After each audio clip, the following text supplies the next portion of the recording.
Using hand-carved rubber stamps when you create is a way to add unique imagery to your work. Today we'll use Speedball's Speedy Carve and Speedy Cut block materials, taking advantage of the properties of each. This is really simple but eminently satisfying. Let's begin by talking about these two carving materials and the differences between them, because there are differences besides the two colors that you see. This is Speedy Cut. It's a little bit thicker and it's definitely a softer material than the pink Speedy Carve. Now, having said that, they both work, but obviously there are going to be some circumstances where one is going to be preferable over the other, and we'll talk about that. And we're also going to talk about something very different that you can do with this that you certainly cannot with the Speedy Carve. This is the #1 lino set. It comes with this handle, and I've already got one of the blades in here, and it has this variety of blades. You can take this end off the handle, you store the bits in there so that you don't lose them when you're not actually actively using this. Now, the white Speedy Cut is definitely softer than the pink Speedy Carve. In fact, you're going to see this is a skinny little piece of leftover Speedy Carve, and I'm tugging on it pretty well, and it hasn't snapped yet. This is Speedy Cut, and you can see how easily I can break this apart. And you'll also notice that this is crumbly. That's one of the criticisms that you'll hear people say, is that Speedy Cut is really crumbly. And while that's true, it does offer us some advantages that the Speedy Carve won't. So let's talk for a second about the variety of things that you're going to see me doing here, and about the way that you can go ahead and get your design on the block material. And you have a couple of different options. You can do what I did here, which is to simply go ahead and grab a pencil and just go ahead and draw on there. Or you can freehand it, which is really all I did here. I just used the knife and I carved grooves in here to make a simple vertical line design. Or you can do this, which is to draw with, and I like to use a #2 pencil. You draw with this pencil on a piece of paper, you turn it over, and you get your design centered on the block, and then you pick up your pencil and you're just going to come back and you're going to scribble over those lines. And what that's going to do is actually transfer the design. And this works on both of these varieties. It works on the Speedy Carve and on the Speedy Cut. I just happen to be showing you on the Speedy Cut. So you're just going to go ahead and scribble over these lines, and you're essentially just going to trace the design right onto the block material. And you can reuse this multiple times. And there it is. And really, you don't need anything darker than that, but if you feel as though this might rub off while you're working on it, you can come in. I like to use a Pitt pen. You can either use a big fat tip like this, just so that you can see what you're doing, and you just can come and trace these lines. Or you can use a brush tip Pitt pen. I've used them both. It's 6 of one, half a dozen of the other. And now I know that these lines aren't actually going to rub off at all. Oops. I think I might put one more vein up there. So once you have your design on here, it's time to start thinking about cutting, and that's what we're going to talk about next. Though there are 5 blades included in the #1 lino set, I typically find myself using either the #1 or the #2. Occasionally, if I have a lot of area that I want to dig out, I'll use the #5 blade, which is very big and very broad, but for the most part I'm working with the 1 and the 2. And these are actually really easy to do, to put them in here. If you look inside this handle, you'll see that there are 2 rings in there, and basically all you do is you slip the blade in between the 2 of them, you tighten it, and then you're good to go, and you loosen it this way to take it out. It's very, very straightforward. Now, when you work with either of these, obviously you probably want to start with the outline and the detail. That's generally how I do mine. So the first thing I'm going to do is I'm going to cut the outline on this, and then I'll do the detail, and then I'll just remove some of the back of this.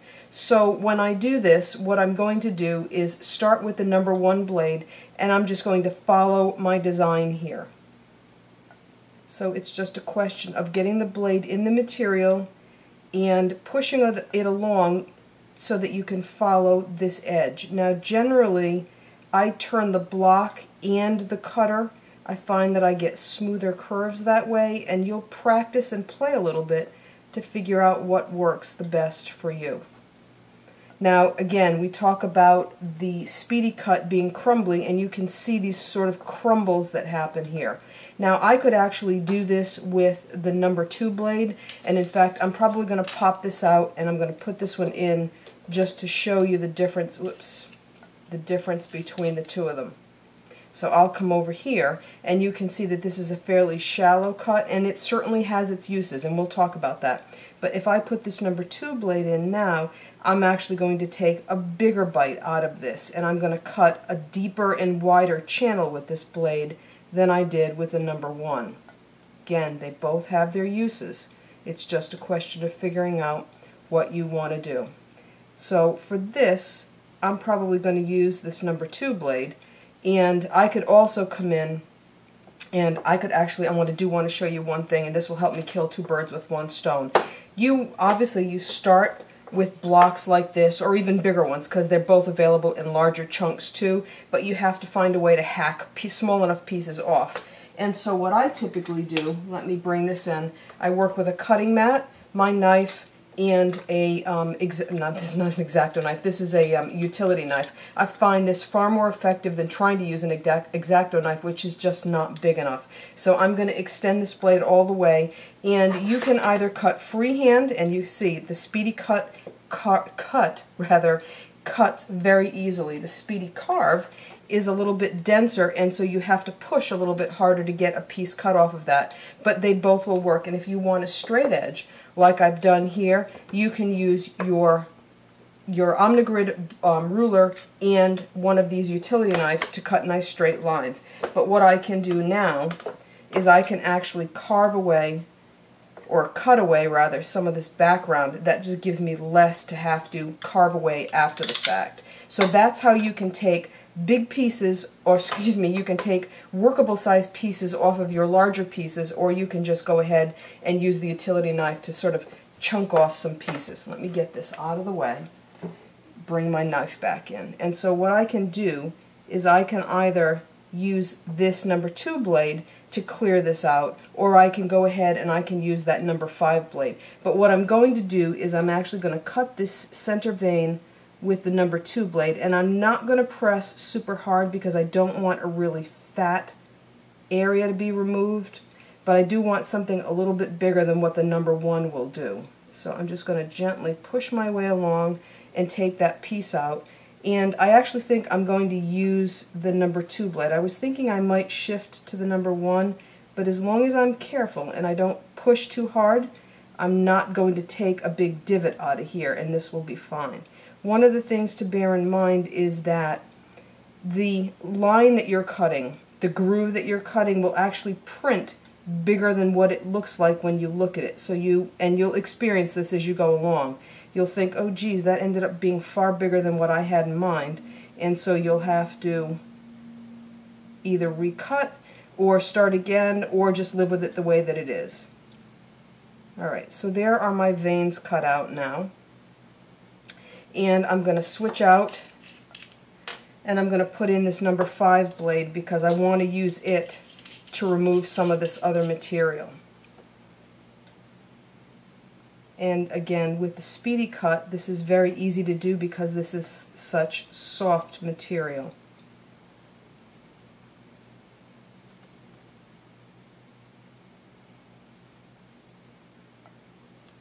Now, what I'm doing is I'm cutting away all of this background, so I'm just going to get, it's going to be difficult to explain, but you'll see when I print this, or when I stamp with it, what I actually end up with. It's not going to look the way that you think, and this is one of the things that you have to bear in mind when you are deciding what to cut away and what to leave.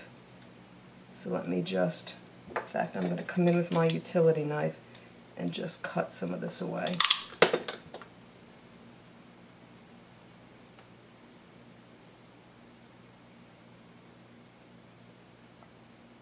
Alright, I think I've got enough of this out of here. So I'm just going to brush this to one side. I just want to kind of knock those crumbs out of the way, because if there are any sitting on top of this, it's going to print. And when I'm playing, when I'm working on a design, what I like to do is use Black Stays On. It's going to do two things. It's going to help me see what this looks like when I go ahead and print it, and it's also going to show me any areas where I might actually have to come back and remove some material. So I'm going to print this, and you see what I get is a full leaf. I'm not going to get an outline, which is what you might have thought originally, and that was what I was alluding to earlier. So I'm going to get this leaf, and I'm going to get obviously the veins that I put in here. Now you can see right here that my my vein doesn't go all the way to the edge, and that can either be a mistake that needs to be corrected, or that can just be a design element. It's really up to you. But what I can see when I look here, let me just put the lid back on this, I can see that I've got some areas that printed when I did this. So I want to come back in, and you can see them right there.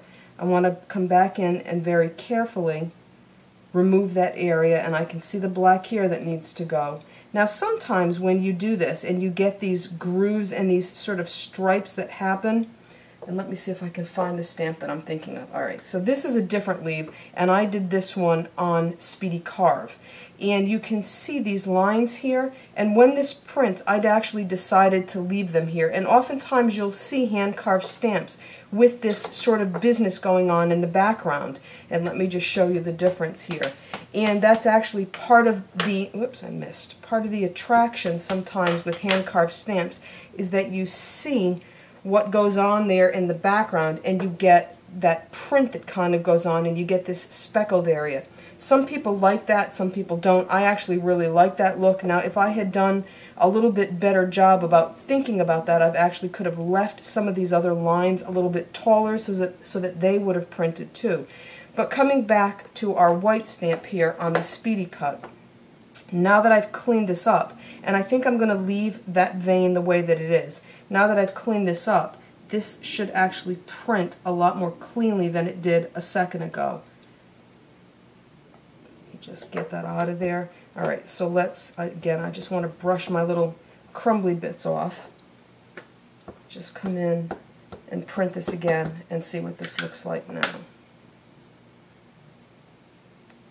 Yes, and that's better, but you can see what I've got going on here. Any of the crumbles that get on the surface of this stamp will cause this kind of business going on. Now, if I wanted to, I could put some sort of design in this side of the leaf if I wanted. I could put another group of veins in there, and I may do that. But I want to move on now to working on the Speedy Carve, and this piece someplace here that I have going on. This is a piece that's actually a lot curvier, and I need to switch this back out to the number 2 blade. This is a lot curvier than the one that we worked on a moment ago, that leaf, and it can present a little bit more challenge. But it's one of those things that if you just take your time, and again, the difference between the Speedy Carve, this pink stuff, and that white Speedy Cut stuff is that the Speedy Carve is not going to cut quite so readily as the Speedy Cut, sorry. It's definitely a firmer, denser material.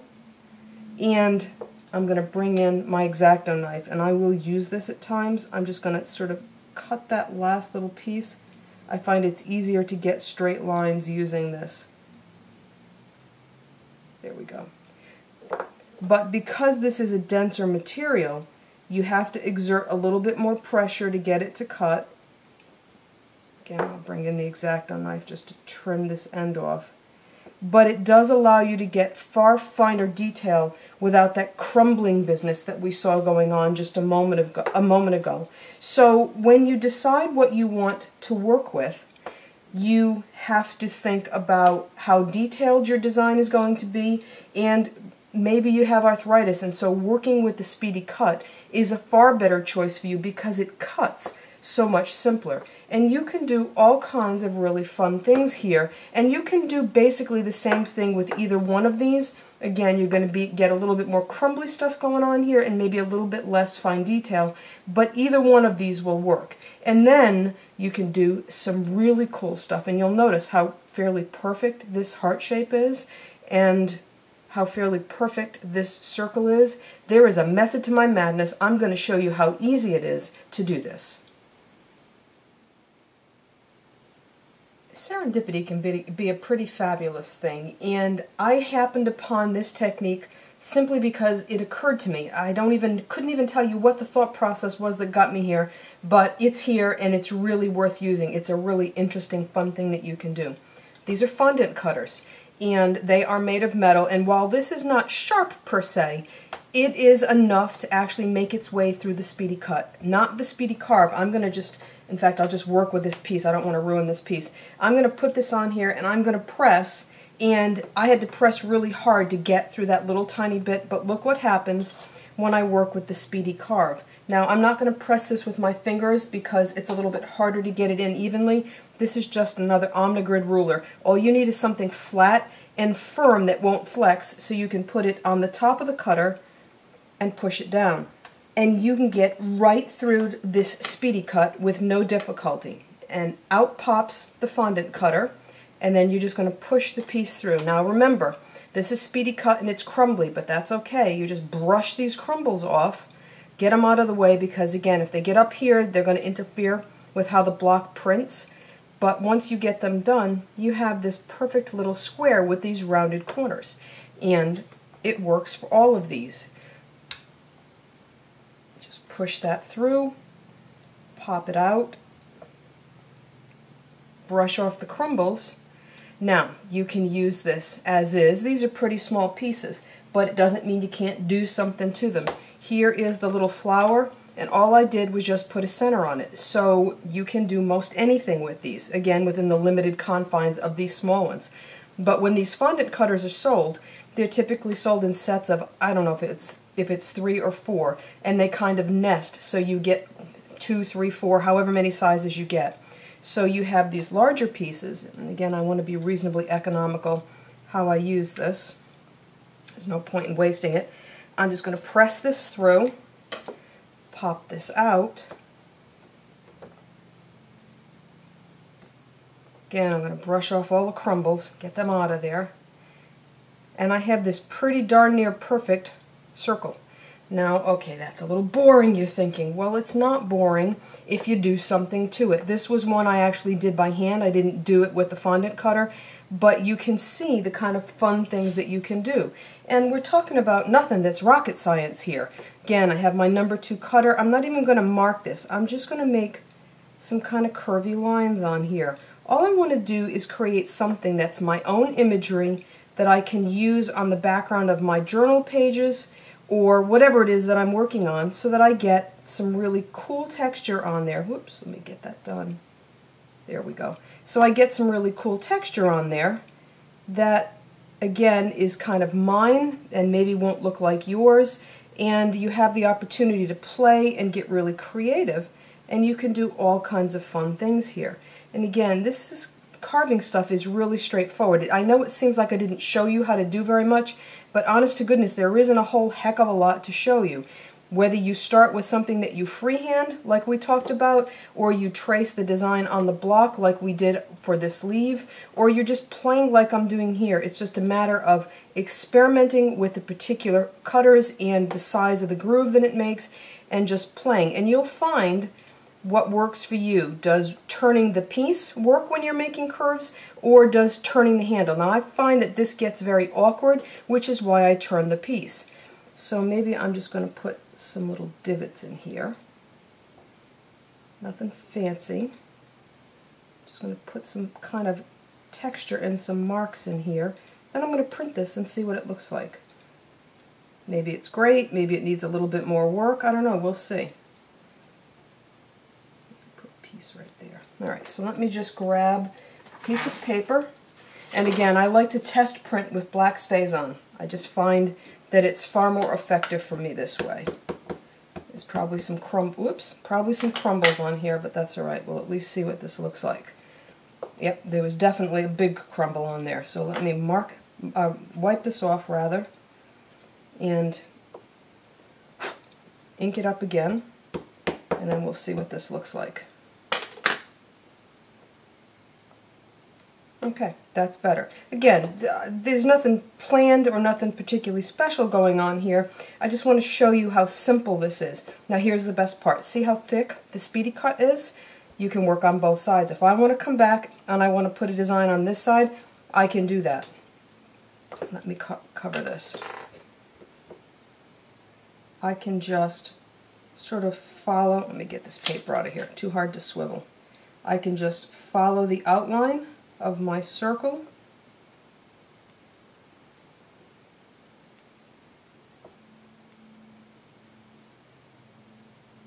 And I can complete the circle, get that out of there, and maybe what I'll do now is I'll come in and I'll do a spiral. Again, for me, the way that my hands work, I find it far easier to turn the piece than I do to try to turn my wrist to get curves. You'll play and experiment and you'll figure out what works for you. Again, this is super simple, it's fun to do, and it allows you to have imagery on your pages or whatever your project is that is uniquely yours. And while I have no objection to using commercial stamps, I love commercial stamps, sometimes it's nice to be able to do your own thing and say, yep, I did that. Now, Black Stays On is not the only thing that we can work with. Next, I'm going to show you how to use the Dylusions ink spray pads to get some really cool, colorful patterning.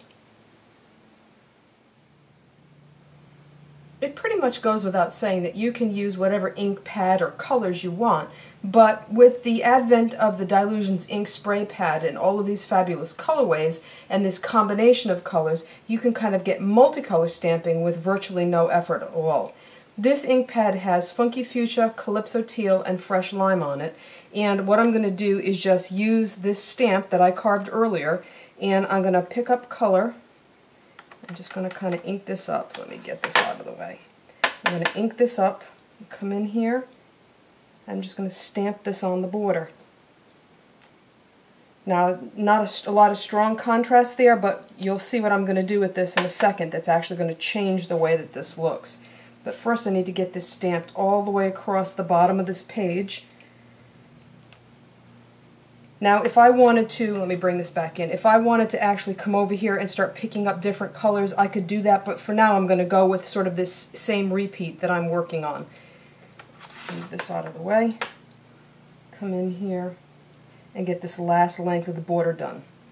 Now I'm going to put the stamp to one side, I'm going to close up that pad, and I'm going to bring in my heat tool because I just want to dry this off.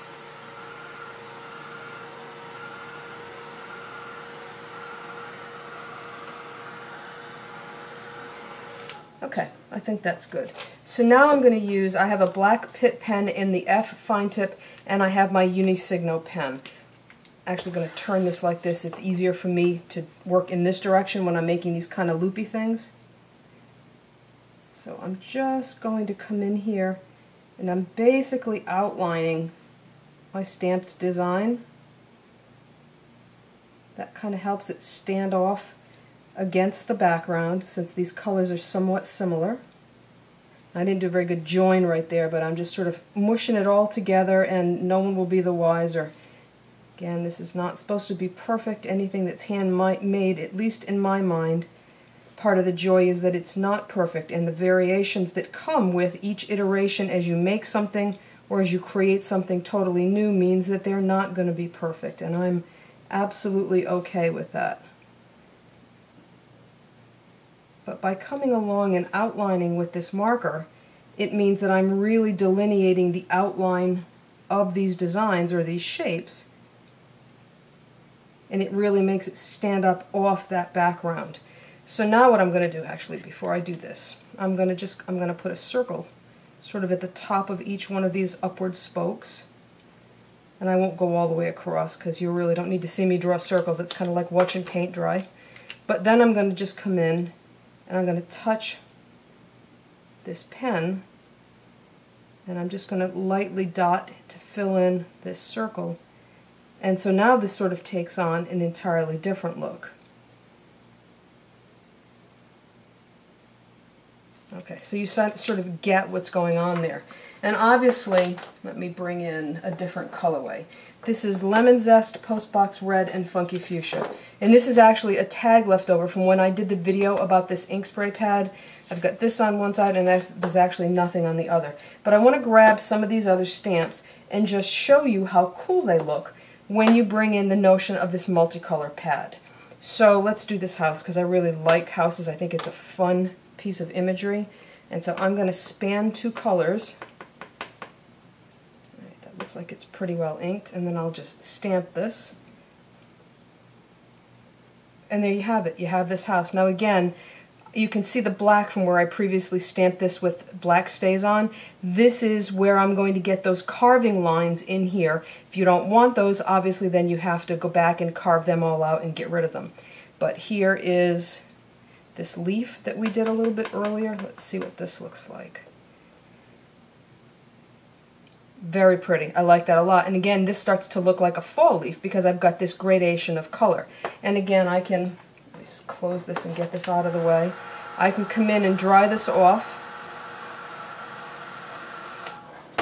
Come back with a Pitt pen and outline these items, and now they really take on an entirely different look. Very different. Oops. Of course, I'm working upside down, so that's why I'm making such a mess. At least that's my story, and I'm sticking with it. So, you know, you work with these hand carved stamps. You create imagery that's genuinely your own. Even if you do something, the same thing that I'm doing, it's your version of it. It's your imagery, and that allows you the freedom to create whatever you want, and you can make all kinds of really fun things. I am just going to bring in, because these fascinate me. These that I did with the fondant cutters, I think are so cool. Even just this little square one here, if I don't go ahead and put anything on it, and if I could find that flower one, which I had here, here it is. Let's just see. And I don't know, this is so small, it might not print. I might need something like black stays on, but let's see what that looks like. Oh no, that prints too. And again, you can get the color variation depending on how you, let me bring this in so you can see it. You can see I'm kind of spanning two colors there, and I kind of got the orange and the yellow. So again, this is just so much fun. You have all this imagery that's your own. You have the opportunity to bring in all these really fun colors, and you can create all kinds of really cool bits that you can embellish. Wow, I like that. You can embellish your journal pages with, your cards, all kinds of fun things. Carving stamps is really easy. You saw how quickly I had this done today, and it's something that pretty much anyone can do. Throw in the fondant cutters, and you have a whole different kettle of fish to play with. I hope you have as much fun working with this as I did.